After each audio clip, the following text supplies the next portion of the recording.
অল্প শিক্ষা যে কতটুকু ভয়ঙ্কর এইটা অপবিশ্বাস ম্যাডামকে না দেখলে বোঝাই যায়। আর বুবলি এক কথায় ওনার 3-4 মাসের ইন্টারভিউ দিয়ে ইনকাম করার রাস্তা তৈরি করে দিয়েছে। কোন কথাটির জন্য অপবিশ্বাস ম্যাডামের ইনকামের পথ খুলে গেছে? ওই যে শবনম বুবলি বলছিল আমি শাকিব খানের সঙ্গে পার্সোনাল কোয়ালিটি টাইম পার করার সময় অপবিশ্বাস এসে হাজির হয়েছে। এই যে অপবিশ্বাস সূচনাটা পেলো, ব্যাস খেল খতম। অপবিশ্বাস ম্যাডামের ইনকামের রাস্তা ওপেন। ভাই বুবলি তো একবার বলেছে আমি শাকিব খানের সঙ্গে কোয়ালিটি টাইম স্পেন্ড করার সময় অপবিশ্বাস এসে হাজির হয়েছে। তো অপবিশ্বাস ম্যাডাম, বুবলি তো একবার বলেছে, আপনি তো হাজার হাজার বার বলতেছেন। মানুষ ওই জন্য ঠিকই বলে কিছু করো আর না করো, জীবনে লেখাপড়াটা অন্তত ভালোভাবে একটু করো, তাহলে হয়তোবা তোমার কথা বলার ধরন এবং তোমার মন মানসিকতা কিছুটা হলো পরিবর্তন হবে। বুবলির ওই কথাটাকে ধামাচাপা দেওয়ার জন্য অপবিশ্বাস ম্যাডাম কত কিনা বলতেছে। তিনি প্রতিটা ইন্টারভিউতে গিয়ে ওই একই কথা একই প্রসঙ্গ বারবার তুলে ধরতেছে। মোট কথা হচ্ছে শবনম বুবলির ওই কথাটা অপবিশ্বাসের পেটে হজম হয়নি, তাই তিনি বিভিন্ন ইন্টারভিউতে গিয়ে বিভিন্ন সাক্ষাৎকারে গিয়ে ওই একই প্রসঙ্গ বারবার তুলতেছেন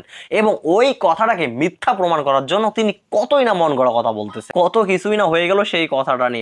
অপবিশ্বাস শেষমেশ শাকিব খানের ফ্যামিলি মেম্বারদেরকে প্রেসার দিয়ে শবনম বুবলির নামে মন্তব্য করতে বাধ্য করেছে, কারণ ওই ওয়ার্ডটা অপবিশ্বাস ম্যাডামের হজম হয়নি। তো যাই হোক, কথা কিন্তু সত্যি, শাকিব খান আর Shabnam Bubly quality time spend করার সময় অপবিশ্বাস দরজা খুলে বিনা অনুমতিতে তাদের রুমে প্রবেশ করছে। যদি এইটা মিথ্যা হয়ে থাকতো তাহলে অপবিশ্বাস কোনোভাবেই এইটা স্বীকার করতেন না। তিনি এক কথাই বলতেন যে উনি কি বলতেছে না বলতেছে এইসব আমি জানি না, আর কখনো এইসব ঘটেইনি। অপবিশ্বাস যেহেতু স্বীকার করেছে তার মানে বুবলি যা বলেছে তাই সত্যি। বাট অপবিশ্বাস ওই কথাগুলোকে ধামাচাপা দেওয়ার জন্য মন গড়া কথা বলে যাচ্ছে দিনের পর দিন। তবে ভাই এটা বিশ্বাস করতে হবে, বুবলির কথায় জোর আছে, বুবলির কথায় পাওয়ার আছে। বুবলি তার একটা কথা মার্কেটে ছেড়ে দিয়েছে, তাতেই মার্কেট গরম। আর অপবিশ্বাস সেই গরম মার্কেটে শবনম বুবলির ওই কথাটাকে মিথ্যা প্রমাণ করার জন্য হাজারটা মিথ্যা কথা বলে শবনম বুবলির ওই কথাটাকে সত্য বলে প্রমাণ করলে। বুবলি যেভাবে কথাগুলো বলেছে আমরা সবাই ভেবে নিয়েছিলাম যে বুবলি চাপা মারতেছে, বুবলি মিথ্যা কথা বলতেছে। বাট আমাদের ভাবনা চিন্তাকে চিত্রনায়িকা অপবিশ্বাস সত্য বলে প্রমাণ করে দিলেন। তিনি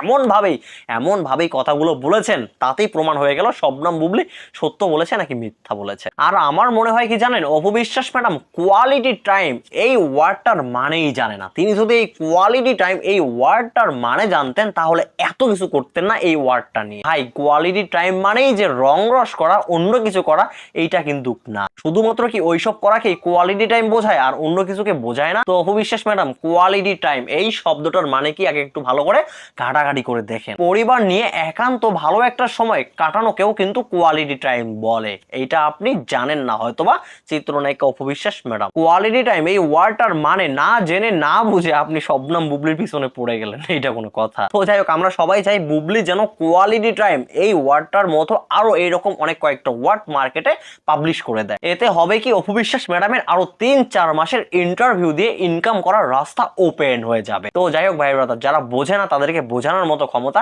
কারণে। তো ভাই ব্রাদার ভিডিওটাই পর্যন্ত, আপনাদের মূল্যবান মতামত কমেন্টে বলবেন। সবাই ভালো থাকবেন, সুস্থ থাকবেন, পরবর্তী ভিডিওতে আবার দেখা হচ্ছে। আল্লাহ হাফেজ।